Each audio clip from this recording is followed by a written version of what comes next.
आप विरोध करेंगे, हम मनमानी करेंगे, विरोध करेंगे, हम लाठीचार्ज करेंगे, हम आपको जेल डालेंगे, हम आप पे ईडी लाएंगे। आप करेंगे 70 साल 80 साल तक आप सत्ता में हैं और युवा 4 साल के बाद वो कहाँ जाएंगे?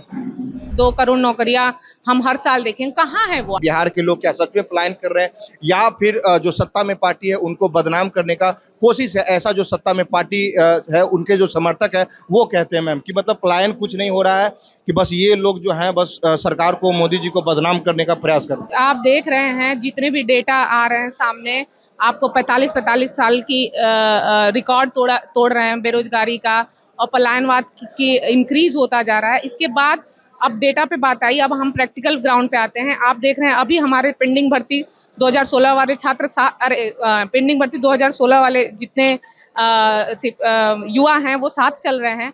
इसके बाद भी पीएससी के छात्र आप देख रहे हैं 3 महीने तक वो धरने प्रदर्शन पे थे, उस पर कोई सुनवाई नहीं। उसके बाद जो शिक्षक हैं, कई हजार शिक्षक हैं जिनकी भर्तियां नहीं हुई, और आप इसको देख सकते हैं कि ये पूरी ये प्रैक्टिकल लेवल पे, ये ग्राउंड लेवल पे दिख रहे हैं। गर्दनीबाग में आप देखिए कितने दिनों से छात्र ये तो ठीक है आपने जो बोला। तो मैं यही बताना चाह रही थी कि आपका जो क्वेश्चन है ये साफ दिख रहा है, तो उनके कहने से और उनके नकार देने से चीजें नहीं सही हो जाती हैं। वो अक्षम है, वो हर चीजों में अपने शासन में फेल है सत्ता पक्ष, तो कुछ डिनाई कर देती है हर चीजों को। लेकिन आप ग्राउंड लेवल पे देखिए तो इतनी सारी तो कह रहे हैं कि हमने जितना कांग्रेस 70-75 साल में रोजगार नहीं दी है उतना हमने 10 सालों में दी। अरे भाई, वो आपने भी देखा कि 2 करोड़ नौकरियां हम हर साल देखें, कहाँ है वो? आप भी तो उसी डेटा में या चीजों को आप भी सर्च करते हैं। आप तो खुद पत्रकार हैं, आप मीडिया से हैं, तो आपको भी पता होगा। तो उनके कहने सामने से वो कहाँ है? वो कहाँ है? उसकी भी पेंडिंग भर्तियां चल रही हैं, और ये 4 साल के लिए आप करेंगे 70 साल 80 साल तक आप सत्ता में हैं, और युवा 4 साल के बाद वो कहाँ जाएंगे? ये कौन सी भर्ती है? चाहे कुछ है, और उसमें भी है, हो नहीं रही है। लेकिन जो आपने प्रोविजन चेंज किए हैं वो ऐसे भी बहुत बड़ा। फिर तो वो बोलेंगे ना कि 4 साल के बाद मान लीजिए आप रिटायर हो रहे हैं, लेकिन पैसा तो दे रहे हैं ना।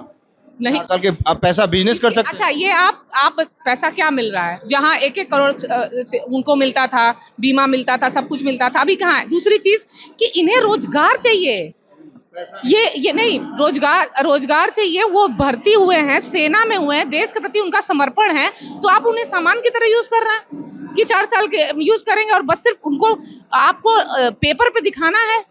और वो भर्ती तो वैसे भी नहीं हो रही है, उस पे भी नहीं हो रही, लेकिन फिर भी जो आपने प्रोविजन चेंज कर दिया, आपने जो पूरा भर्ती का सिस्टम चेंज कर दिया, ये तो सबसे बुरा। ये तो सेना, जो जवान है, जो युवा हैं, जो हमारे देश की रक्षा कर रहे हैं, देश की सेवा कर रहे हैं, उनके साथ तो सबसे बड़ा अन्याय हुआ है।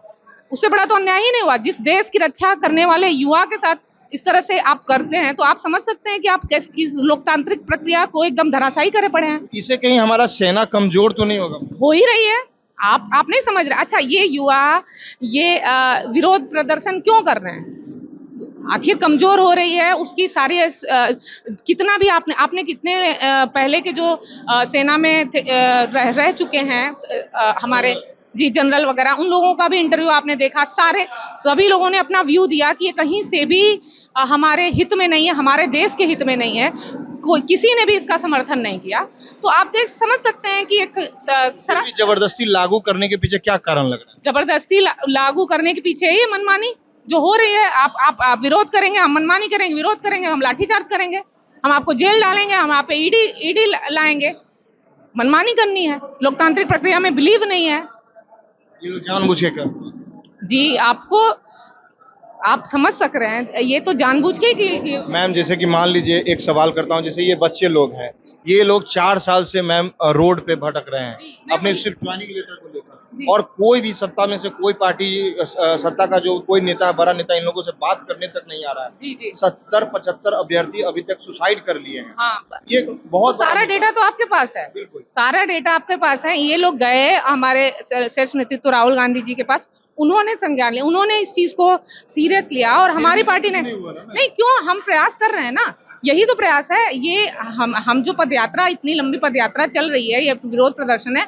अब वो अलग बात है, सत्ता पक्ष नहीं सुन रहे। अब जनता धीरे धीरे समझ रही है और इस बार इनकी मनमानी नहीं चलेगी। मैम, जनता 3 बार मोदी जी को प्रधानमंत्री बना, इसका मतलब आप कुछ भी बहुत सारे मुद्दे थे, आप उनको अंधविश्वास में लेके उनके विश्वास का विश्वासघात करके आप आ गए, लेकिन कब तक आंखें बंद रहेंगी? अब सबकी आंखें खुल चुकी हैं, जनता जान चुकी है कि आप देख सकते हैं पुणे में भी इतना किसानों का विरोध प्रदर्शन, महिलाओं का विरोध प्रदर्शन, पंजाब में किसानों का विरोध प्रदर्शन, इतने बड़ी संख्या में आज तक आजादी के बाद विरोध प्रदर्शन हर वर्ग के लोग, युवा, महिला, बुजुर्ग, किसान, हर वर्ग के लोग, इतने बड़ा विरोध प्रदर्शन पूरे देश में नहीं चल रहा था जो अभी चल रहा है। इससे आप समझ सकते हैं कि लोग इनके विरोध में हैं। हाँ, ये चुनाव जीतने के लिए काफी कुछ हथकंडे ऐसा अपना ले रहे हैं, कर रहे हैं, लेकिन अब वो भी हथकंडे नहीं चल पाएंगे क्योंकि जनता की ताकत सबसे ऊपर है। ये सारा पद यात्रा मैम कहीं इलेक्शन को लेकर तो नहीं है? जी बिल्कुल भी नहीं। आप समझ सकते हैं ये पेंडिंग भर्ती की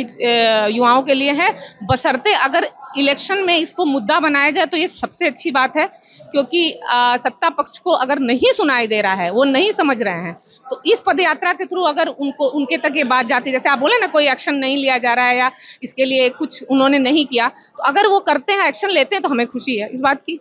वो लोग तो मैम औरंगजेब ये सब में बिजी हैं। हाँ, कहाँ तो से?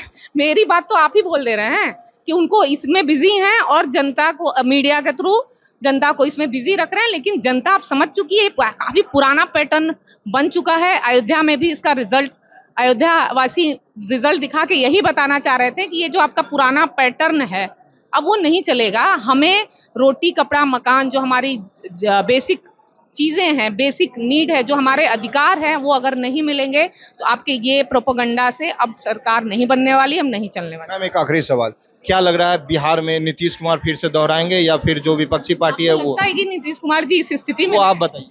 नहीं, मैं वही बोल रही हूँ कि आपको लगता है कि इस स्थिति में है, मतलब जिनको खुद ही नहीं पता, फिर वही बात, आप 20 साल से हैं तो क्या वो हमेशा चलेंगे? ये लोकतांत्रिक देश है, या ये लोकतंत्र में ही तो ये छूट है कि अगर आप फेल हैं तो आप हटिए। उन्हें आना है जो हमारे देश को अच्छी स्थिति में ला सकते, आगे बढ़ा सके। हमें विकसित, विकासशील देश की तरफ होते हुए विकसित देश की तरफ बढ़ना है, न कि एक पर्टिकुलर चेहरे को थोप के उसी पे चलना है।